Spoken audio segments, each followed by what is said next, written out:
Bismillahirrahmanirrahim. Pada jualan agama. Sampaikan video ini ke Ustadz Riyad Bajrai karena sesungguhnya pernyataan beliau tentang khamar itu lebih baik atau hanya sekedar kabair daripada orang-orang yang maksiatnya seperti kajian berbayar, kampanye. Astagfirullah. Ini orang perlu disadarkan. Dan kalau dia tidak bisa disadarkan, maka kita harus paksa dia untuk sadar. Karena sudah banyak sekali statement-statementnya yang merusak dan bahkan jauh dari koridor syariah. Pahami lagi Ustadz, mana usul, mana furu'. Ya, ini khamar berkaitan dengan ayat Allah, berkaitan dengan hadis Rasulullah SAW, jelas syariatnya, ya kan? Kalau berkaitan dengan kajian berbayar, Ustadz, pahami, sekolah berbayar, kuliah berbayar, dan ustadz-ustadz yang membuat kajian berbayar itu kan ada fasilitas. Kalau antum tidak punya tim untuk bisa membuat kajian seperti itu, tidak apa-apa. Dan jangan salahkan, karena sekolah-sekolah, kampus-kampus juga berbayar, Ustadz. Mikir, Ustadz Riyad Bajrai, sudah terlalu banyak statement kamu ya yang merusak dan membuat gaduh. Maka tolong belajar lagi Ustadz, terkhusus perihal bagaimana memahami syariat dengan benar. Kalau kamu nggak bisa menahan itu, maka cukupkan lisan kamu, ya. Kafa bil mar'i itsman an yaqula bi kulli ma sami'a. Cukuplah seorang itu berdosa, dia katakan semua yang dia dengar. Maka pahami lagi baik-baik Ustaz. Semoga antum bisa disadarkan. Alhamdulillah wassalatu wassalamu ala Rasulillah, amma ba'd.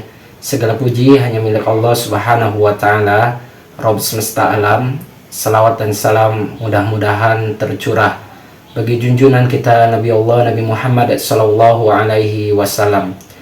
Kaum muslimin rahimani wa rahimakumullah.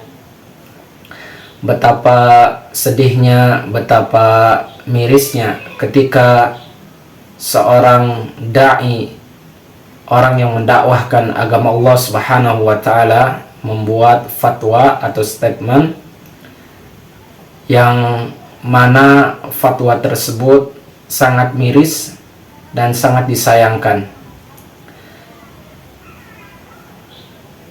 Kita ketahui bahwasannya Ustadz Riyad Bajrai kemarin ya bahwa merokok sawaz tidak ada masalah, terus celana pendek juga katanya tidak masalah, karena beliau ya sama saja dengan menghalalkan ya rokok dan sebagainya. Dan baru-baru ini ya beliau kembali berstatement ya fatwa ya lebih baik orang minum khamar ya dibandingkan kajian tapi berbayar. Afwan Ustaz, ana masih suka minum khamr, tapi ana masih tetap menjaga salat. Apakah harus mandi wajib setelah mabok atau minum khamr? Semoga Allah memberimu taufik. Dia bisa jadi lebih loyal sama sunnah sama tauhid daripada kita yang udah nggak minum khamr. Siapa lo mau nebak hati orang? Bisa jadi dia lebih loyal pada sunnah Rasul daripada kita. Bisa jadi, wallahu a'lam. Cuman maksiat. Kita nih sama yang tukang mabok, tukang zina, cuman beda pilihan maksiat doang. Dia milih maksiat itu. Emang lo nggak ada pilihan maksiat lain? Yakin lo nggak milih maksiat sama sekali? Udah anti maksiat total. Lo yakin? Lo yakin? Dia milihnya zina, dia milihnya minum khamr. Lo milih yang lain, gibah. Lo milih yang lain, maling. Yakin nggak punya maksiat? Yakin? Kita cuman beda pilihan maksiat, Jal. Dia milihnya khamr, iya gak? Lu milihnya kampanye, mendingan minum khamr lu. Kampanye mah errornya usul, khamr mah cuman kabair. Erroran mana? Ayo, lu milihnya jualan dakwah, bikin bayar. Mendingan minum khamr daripada jualan agama. Lu milihnya celah-celah pemerintah, mendingan minum khamr daripada celah pemerintah. Ya, masuk ke pertanyaan. Lu milihnya jualan dakwah, bikin kajian bayar.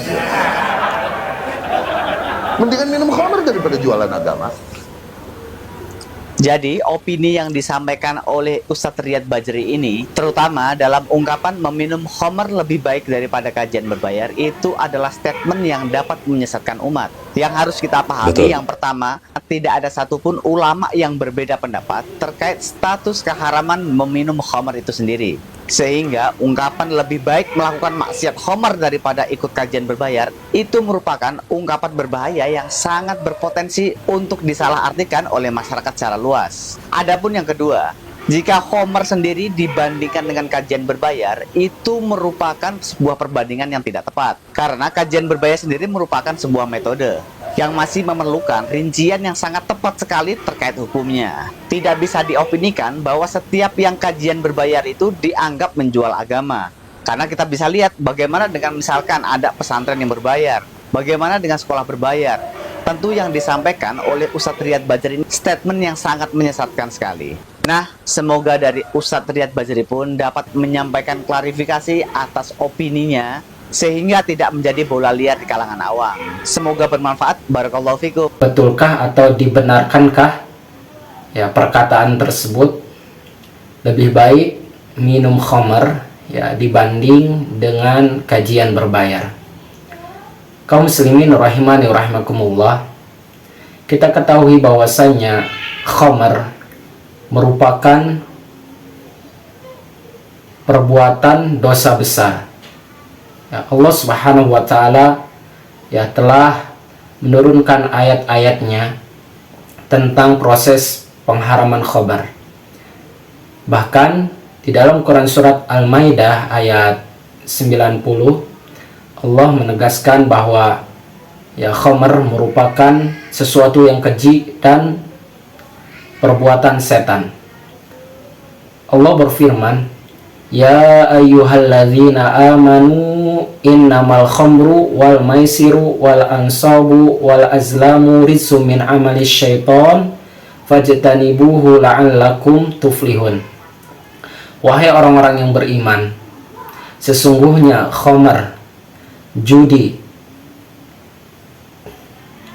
berkurban untuk berhala, dan mengandung nasib ya dengan anak panah merupakan perbuatan keji, perbuatan syaitan. Fajtanibuhu la'allakum tuflihun. Maka jauhilah ya dosa-dosa yang tadi disebutkan agar kalian beruntung. Khamar, judi, mengandung nasib, berkurban untuk berhala merupakan perbuatan keji, perbuatan setan yang sangat disenangi setan. Tetapi Ustadz Riyad Bajri ini membuat fatwa orang yang minum khamar itu lebih baik dibanding orang yang kajian berbayar. Kaum muslimin rahimani rahimakumullah, bahwa khamar sedikit banyak pun tetap haram ya. Karena khamar itu memabukkan. Rasulullah Shallallahu alaihi wasallam bersabda, "Kullu muskirin khamrun wa kullu khamrin haramun." Setiap yang memabukkan adalah khamar dan setiap khamar adalah haram. Hadis riwayat Ibnu Majah dan Imam Muslim. Sedikit banyaknya khamar ya itu memabukkan badan, tetap haram ya. Sedikit banyaknya haram ya, tetap haram. Tidak bisa kita membuat fatwa halalkan yang namanya khamar. Bahkan di dalam hadis lain Rasulullah SAW menegaskan bahwa para pecandu khamar tidak akan masuk surga. La yadkhulul jannata mudminul khamr. Tidak akan masuk surga ya para pecandu khamar. Bagaimana sih menurut Islam kajian yang berbayar? Menurut Imam Syafi'i ya, dari kalangan mazhab Imam Syafi'i diperbolehkan ketika seseorang mengajarkan Al-Quran yaitu menerima upah, beda dengan ilmu lain. Begitu pula dengan mazhab-mazhab lain, ada yang memakruhkan kecuali ilmu lain. Kalau kita bandingkan dengan zaman sekarang ya, orang berbayar misalnya privat ya, itu hal-hal biasa ya, hal lumrah. Apalagi misalnya status si ustadz ini profesinya memang cuma guru misalnya, tidak ada profesi lain. Dia mengambil upah dari hal yang ia kerjakan, yang mengajarkan Al-Quran, privat Al-Quran misalnya, boleh-boleh saja. Tapi tidak diperbolehkan misalnya dengan ilmu-ilmu lain. Apalagi zaman sekarang sekolah berbayar, ya, pesantren atau mondok berbayar. bayar SPP atau yang lainnya. Atau ketika kita mendatangkan ustadz, ya mungkin ustadznya tidak minta upah, tapi kita berinisiatif misalnya kasih transportasi, itu hal biasa, hal lumrah. Ya, yang tidak diperbolehkan adalah meminta upah, ya, seorang dai atau seorang ustadz atau seorang pemuka agama, ya, ketika dia berdakwah mematok harga. Misalnya dia berdakwah di kalangan elit politik atau berdakwah di kalangan artis. Sekali berdakwah misalnya dipatok dengan harga 40 juta, 20 juta, itu yang dilarang. Tetapi ketika kita berdakwah terus dikasih transportasi tanpa kita meminta, bukan permintaan kita, itu hal biasa, hal lumrah. Ketika kita mengajarkan Al-Quran anak-anak, misalnya orang tuanya mengasih, ya, kafaah, nggak apa-apa. Memang, ya, kalau ilmu-ilmu lain itu masih perdebatan para ulama. Semoga, ya, Ustadz Riyad Bajri dan kita semua, ya, mendapatkan hidayah Allah Subhanahu wa Ta'ala dan istiqomah, ya, menjalankan agama Allah Subhanahu wa Ta'ala sampai diwafatkan. Barakallahu fikum. Alhamdulillahi Rabbil Alamin.